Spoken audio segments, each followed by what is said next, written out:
On this week's episode, football faces the Tennessee Vols.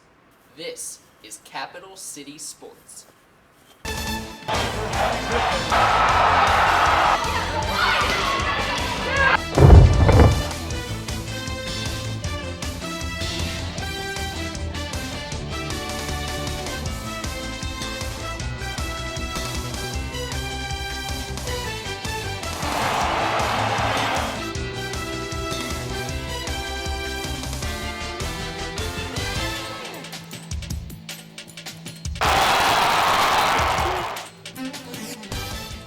Hello and welcome into this week's episode of Capital City Sports. Happy election season, happy Halloween, happy everything. I'm Pat Cloney. Gamecock football was at Williams-Brice Stadium this Saturday afternoon in a noon game against the Tennessee Volunteers. The skies above were dark, dreary, and ominous. Hunter Banks was there. He has your highlight. Gamecocks looking to respond to two straight losses with a victory over Tennessee, and they get off to a good start as Connor Shaw hits Bruce Ellington for the 33-yard touchdown. Bruce showing his speed, blasting past the Tennessee secondary, but Tennessee responds as Tyler Bray drives down the field and hits Zach Rogers for this 8-yard pass. He's wide open. We're 7-7 at this point. The Gamecocks in the second quarter respond as Connor Shaw hits Busta. That's Busta with an A. Anderson for 26 yards. Gamecocks up 14-7. They're going to add another one as Marcus Lattimore goes 28 yards for a touchdown. That puts his school record at 41 career touchdowns. Later he would be injured, and we have more coverage on that. But Tyler Bray is then going to hit, you guessed it, Zach Rogers. Second touchdown between the two, this one for 37 yards. Connor Shaw is going to sneak one in there untouched from a yard out, and they go into halftime. Gamecocks up 28-14. Each school adds a touchdown in the third quarter, but here Tennessee's wide receiver Alton Howard's going to hit Michael Rivera, the tight end, for the touchdown. That brings the score to 35-28. Gamecocks. Adam Yates is going to nail a 36-yard field goal. 38-28 Gamecocks at this point.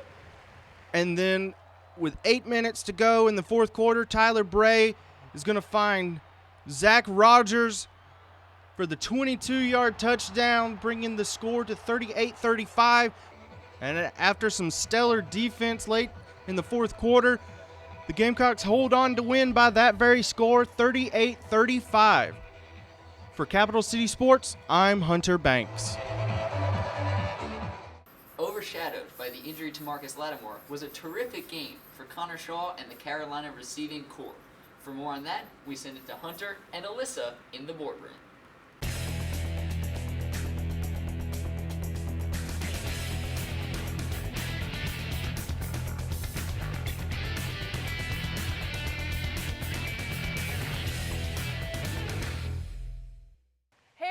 Welcome to this week's episode of Capital City Sports. My name is Alyssa Lang. This is Hunter Banks. Let's start by breaking down this past weekend's game against the Tennessee Volunteers here at Williams-Brice. The Gamecocks were able to pull out the win. Let's start talking about the offense. Connor Shaw had a pretty big day. Talk about that. What kind of things did he do, and why did he have such a big day? Well, he threw the ball. That see. helps. That Yeah. helps. He had a career day. I mean, that's what everybody's been talking about. 356 passing yards, 3 touchdowns. Huge day for any quarterback.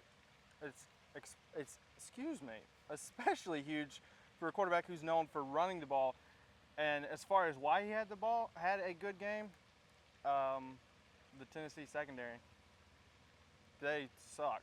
Right. They have to put it nicely. no speed, and Sal Sunseri, their defensive coordinator, had hoped to counterbalance the lack of speed with good technique, but you saw on Bruce Ellington's opening touchdown that there was a lack of technique also.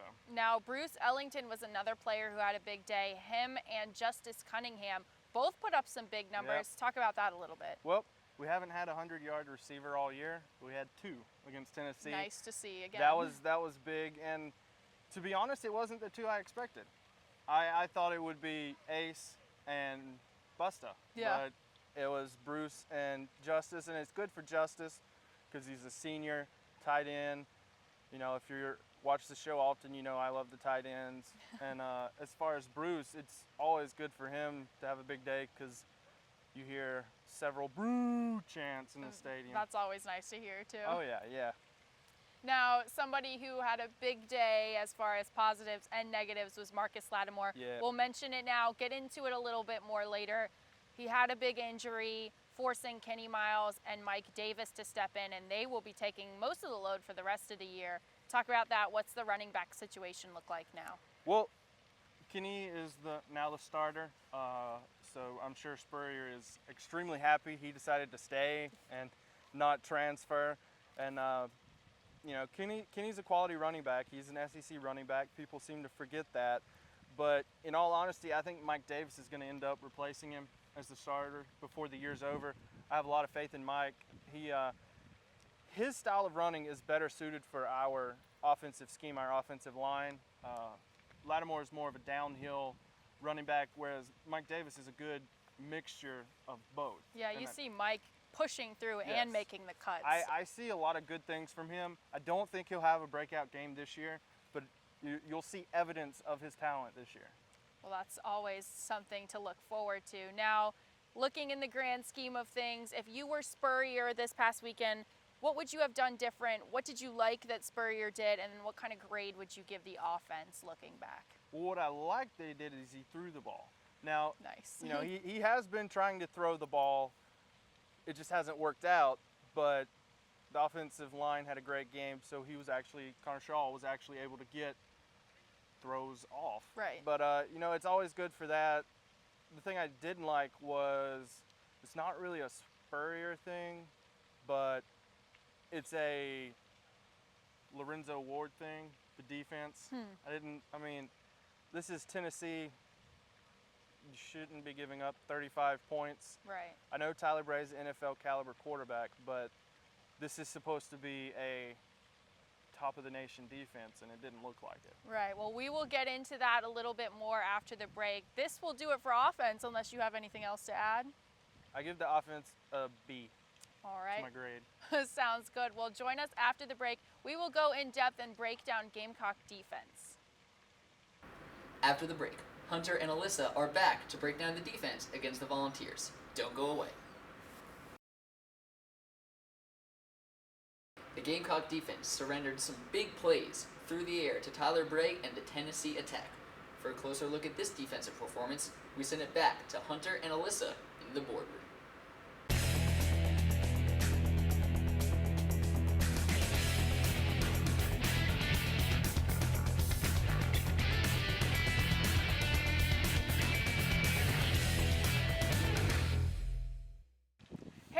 Welcome back to the boardroom. I'm Alyssa, this is Hunter. Now we are going to start by talking about Gamecock defense. Overall, what were your impressions of the defense this past weekend? Not a good performance at all. Definitely not. How Okay. many points did Tennessee put up? 35. Wow, at home. Yep. Interesting. Well, somebody who kind of was contained but still managed to make those big plays, Jadeveon Clowney. Those big plays. He made the big play. The big play. Talk about him. The Tennessee offensive line, you know, Clowney even said after the game that was the best offensive line they've seen all year. Right. Probably will be the best offensive line they see all year. Probably the best he's seen his whole career. I mean, Probably. They have at least 2 or 3 NFL linemen on that line. They knew what they were doing, yes, for sure. and they game planned, they schemed against the 2 ends, Clowney and Taylor, perfectly. They kept Clowney contained for 58 and a half minutes. But what about those last The last few minute seconds? and a half. Like, you can contain him for 58 and a half minutes, but you cannot contain Jadeveon Clowney for 60 minutes. He is the one person I think you could honestly say could have gone pro out of high school. Yeah, He's just a straight agreed. He's a beast. He's a man among boys. One of my favorite play, I guess, I don't even know if you could call it a play from this past weekend, was the left tackle for Tennessee was giving Clowney some grief all day. just getting in his face, between plays. And Clowney would look at him. And Clowney would just say, okay, yeah, whatever. keep going. Man, keep you going. making plays. And then eventually the student section started chanting, Clowney, Clowney, which was nice to see. Yep. Another player who had a pretty big game was DJ Swearinger. Talk about him. Yep. What did he do? Yep. Jungle Boy swag, coming up with 10 tackles. He was Wow. all over the field. He was. He's just, He was fired up. That's what you want your safety to do. Definitely. He played his position to a T. He was a bright spot in the secondary that did not play well at all. Now, somebody who was kind of, in my opinion, quiet most of the game until that last, 45 seconds, Vic Hampton made that interception, put the game away. How big was that? Well, I mean, like you said, put the game away. So that was, aside from Jadeveon Clowney's play, that was huge. Right. I mean, Clowney's play sucked the energy out of Tennessee. Victor Hampton just deflated them. Yes, they're done. But it was huge, and I was extremely surprised he was able to go up and get the ball. Yeah. That boy's got hops. It was a beautiful, beautiful interception. I mean, he was going up against Justin Hunter, I believe, who's 6'3", 6'4". Yeah, and Victor Vic Hampton's not like that tall. 5'10". Yeah. And he beat him. That is a massive vertical. When I saw that, I was like, wow. Might be the biggest play of his season so far. That's some hops right there. For sure. Now, overall, I know the defense didn't perform as well as they usually have been this season, yet they still made those big plays. I wouldn't even say it was the whole defense. It was the secondary that I was disappointed in. True. Because I know Tyler Bray is an NFL quality quarterback, but his wide receivers are not. Zach Rogers should not have had 3 touchdowns against the South Carolina secondary, yet he did. And one, fans I'm sure will say wasn't a touchdown, but if you look at it, it was. So let's just stop that nonsense. But I mean, Tyler Bray had a game.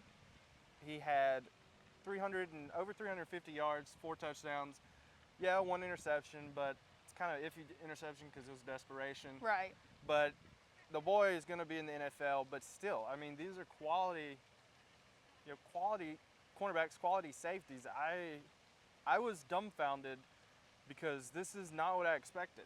Well, that being said, what overall grade would you give the defense, and what are you looking out of them next week? Or not next week because we're on a bye, but the week after that. What do you need them to improve on? I give them a C, but they're going to have to be at least a B if they want to beat Arkansas and Clemson, because those are 2 teams that are going to throw the ball a lot. Right. Arkansas with Tyler Wilson, they're going to air it out, and Clemson with their 2 fantastic wide receivers, Sammy Watkins and my boy DeAndre Hopkins. I called him my boy. I know him. So, oh boy, you heard it here first, Gamecock Nation. But yeah, Taj Boyd's going to hit them a lot, and honestly, if I'm a Gamecock fan, which I am, I'm worried. Interesting. Well, is there anything else you'd like to add about defense before you wrap it up? Coach Ward's son, his high school, Dreer, they're in the playoffs. Congratulations to them. Good luck to him. But that will do it for us talking about Gamecock defense. Join us after the break, and we will look further into Marcus Lattimore's injury and what is to come for the running backs. Coming up, we head back to the boardroom to preview the Arkansas game. We'll be right back. This week may be a bye week, but that gives the Gamecocks plenty of time to construct a game plan for the homecoming game against the Arkansas Razorbacks. Hunter and Alyssa are here to give a game plan prediction of their own in this final segment of the boardroom.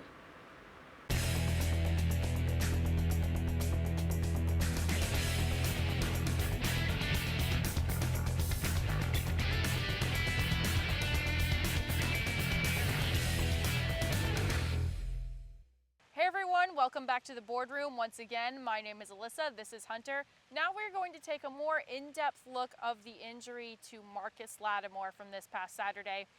He was hit from, it seemed like up high and down low while taking the carry. He didn't, I don't even know how much yardage he gained off of that carry, but that's not really 2 yards. That's not really the important part. He was hit. It was ugly, not for the faint of heart to watch if you haven't seen the highlight. What exactly happened to his knee, and talk about the scene right after he got hit. Well, we'll let our our new segment following us. We'll let them go into the actual, Diagnosis. biology of it. But what happened was, guy tackled him from behind, and then a guy came in low in front of him, and the guy low hit him, Clean tackle. right. Yeah, it was a clean tackle. It was legal. Right, just head on at the knee. Although I'm not really sure if it was head on. I know he had planted, and that's it was a big pile of people, really. Yeah, it was a big pile of just bodies. Yeah. And I will never forget seeing him be tackled and the roll leg over. just kind of flopped. And yeah, the legs just. It was not pretty at and all. I wonder if he's watching this, I wonder what he's thinking right now. I mean, Sorry. I'm sure he's in a lot of pain still, but I'm sure he's doped up. it, So. it was interesting to see the team's immediate reaction Yeah. following Lattimore laying on the ground and not getting up. Yeah. I know there were 2 players that were over there fairly quickly. Who were they? They were Kenny Miles. There were actually 3: Kenny, Ace, and Nick Jones. And Right. Nick Jones played with him in high school. He was the first one there.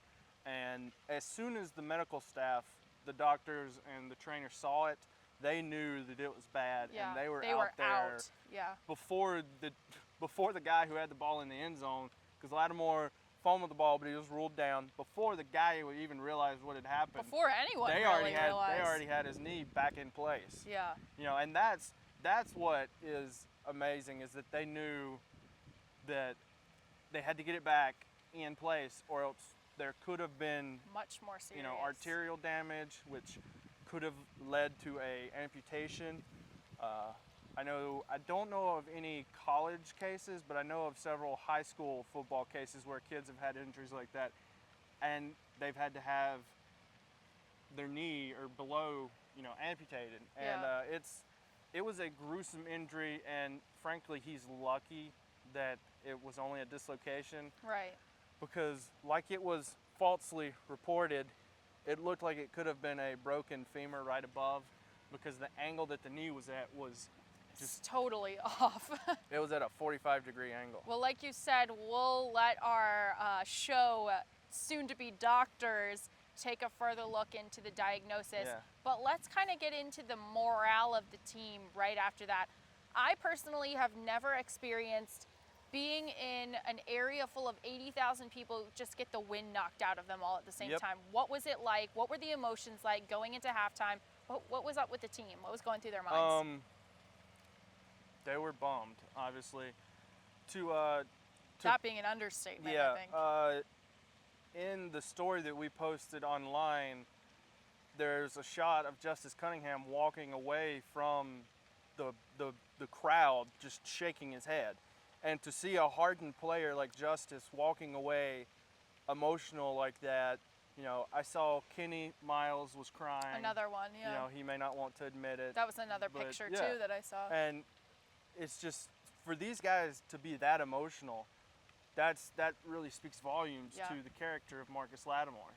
And what spoke even more for me was that Tennessee came over. The entire field kind of came over to be around him. It was amazing. And now Sam Montgomery, the defensive end at LSU, he played against Lattimore in high school. He's from Greenwood. He's now going to wear 21 On his arm. on his wrist, on the tape. So just people are honoring him all throughout college football in general. Right. And it's a good thing to see, but he's not dead. True.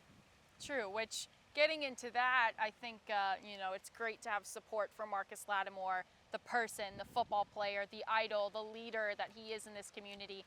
But was having the birthday / get well soon celebration / rally on the horseshoe, what were your opinions on that? Did you think it was a good gesture? Did you think it was too much? What did you think about that? It was weird. I felt the same way. It's happy 21st birthday. You just broke your leg. We're sorry. I think it was. That's I terrible. think it was a little premature. I feel like, and it pains me to say this because I'm a part of student government. I feel like student government jumped the gun on this one.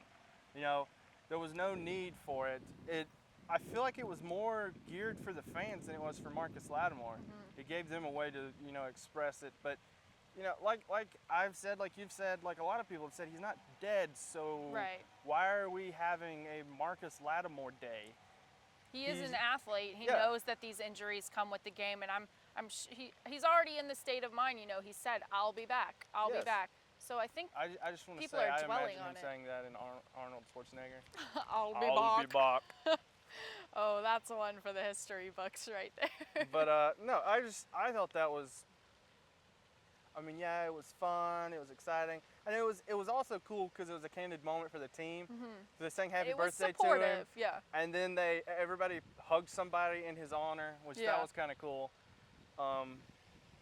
It's nice to see the Yeah. support, but some people are still a little somber about it, and it's kind of strange to me. Yeah, I mean, he's gonna have a good career even if it's not in football. Right.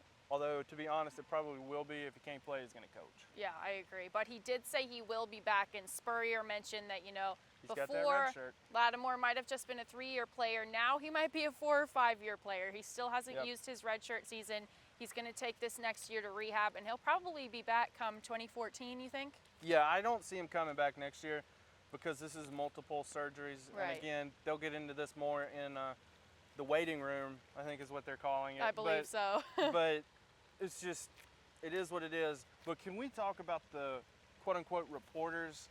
Go for it. I know this has been heavy on your mind, Okay. so go for it. I want to inform the public that not everybody knows what they're talking about. These Don't reporters believe what you read online. trust people who cover the team. Don't trust a radio reporter in Tuscaloosa in Bryant-Denny Stadium who covers Alabama, who's got no connection to the South Carolina program. I have his name here. Opinions solely of Hunter Yes. Banks. This is not Capital City Sports' opinion. Oh gosh. Brian and if you want Van to take it up with Oakton. him, he Yes. is follow him on Twitter at Hunter A. Banks. Yeah, go for it. Brian Van Oakton tweeted out that Lattimore had broken a femur, his patella, and torn his ACL, MCL, PCL, and LCL. All Do you think four that was ligaments. based off of what he saw, his Oh, it personal had to opinion? be. There is no possible way anybody could know that. I don't even think the doctors knew how much damage there is It's about to what, the ligaments. 8:30, 9 o'clock Saturday night? Yes, because the way, and I keep getting into the waiting room's territory, there's no way that they could have known because the doctors aren't going to do an MRI until after the swelling's gone down. And then they've also said they won't know the full extent of the damage until they actually get in there and do the surgery. Right. And then his tweet was picked up by a sports network in the Northeast that is, well established, well respected. It's journalism like that. That's not journalism. I don't know why I'm referring to it as journalism. That's stupid. And I don't understand how you can call yourself a journalist when you're reporting stuff that's not verifiable. Don't even report it. Don't even say this is rumor. Just don't. Wait until you know. And people picking up, I came on campus Sunday and people were like, did you hear? I was like, no, because that's a lie, because they haven't said yet. And finally they came out and said, and they were wrong. So that really made me giddy. It goes to show, wait until the diagnosis has come out. Listen to the doctor. the doctors. He's a doctor for a reason. And be sure to listen to our doctors coming up who will Yep. discuss the injury more in depth. Is there anything else you'd like to add about Lattimore before we turn it over to the waiting room? Just, we wish him well, everybody on campus, but, he's watching, Marcus, we hope you recover, but people don't need to worry about him.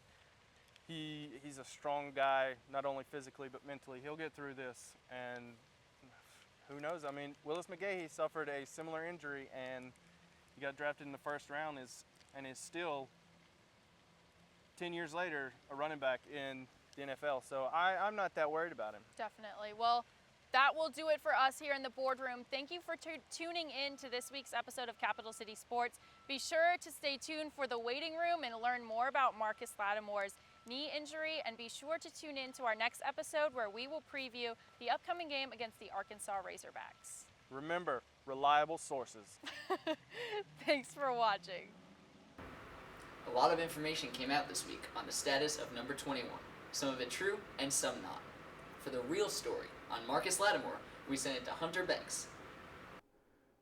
The day that he was featured on the cover of USC's game day program is a day that Marcus Lattimore will never forget. He extended his school record for career touchdowns to 41 with this 28-yard run early in the second quarter.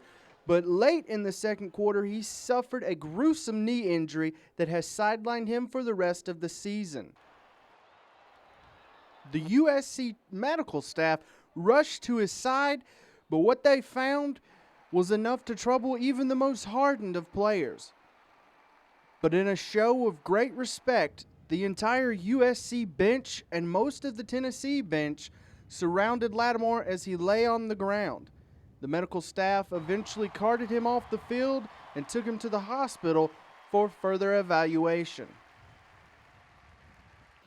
Sunday, during his weekly teleconference, head coach Steve Spurrier said he had spoken with team doctor Jeffrey Guy.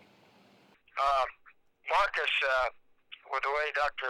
Guy described it, a little bit what TJ Gurley had, where the knee sort of pops out of place, dislocates, and they got it back in quickly, though. Dr. Guy felt pretty good that it was in quickly, and that, it's going to take a while, obviously, to recover and rehab this. Late Sunday afternoon, USC released an official statement on Lattimore, and it says the following.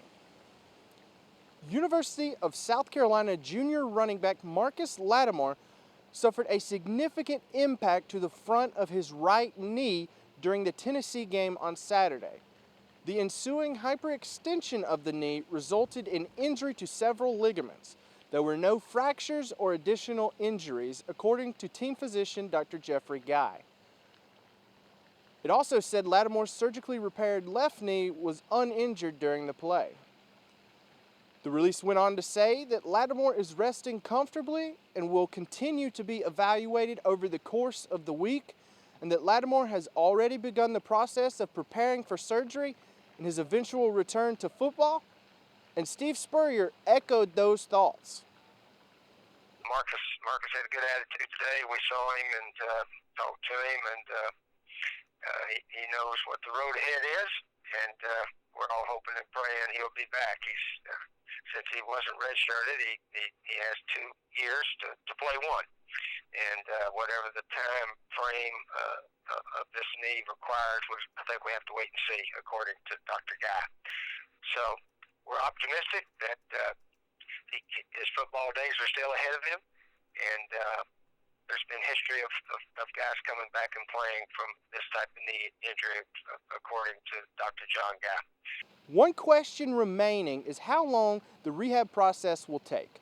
Whether Lattimore will be back next year or if it will take an entire year for him to get back to 100%. The answer will be more apparent to the doctors as Lattimore continues to be evaluated.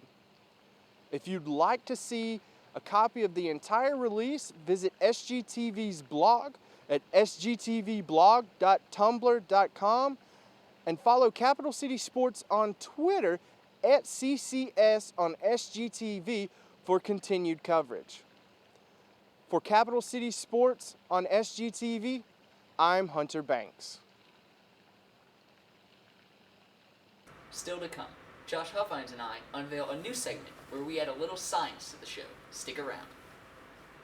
Due to certain events in this week's game, we figured it was a good time to unveil a new segment we've been working on. Josh Huffines and I are pre-med students, and we're here to give you each week's injury report and discuss how we think it will affect the Gamecocks' game plan. Ladies and gentlemen, we give you the first segment of The Waiting Room. Hello and welcome into The Waiting Room. I'm Pat Cloney, joined by medical analyst Josh Huffines. Josh, obviously the thing on everyone's mind this week, Marcus Lattimore. The verdict coming in from Twitter and the rest of the internet was devastating.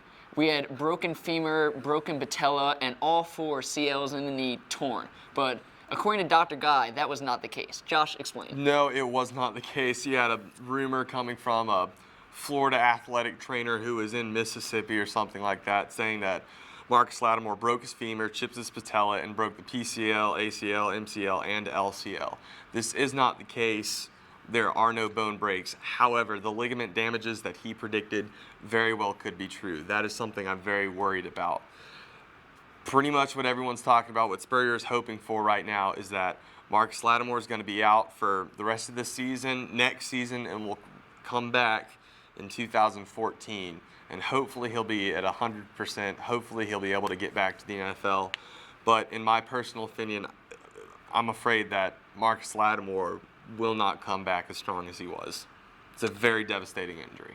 Obviously, he's already had one, ACL injury. Coming back from a second one, obviously more severe, will be incredibly difficult. Lucky for him, as Josh mentioned, Marcus Lattimore does have his redshirt season still left, so he can skip all of next year for rehabilitation.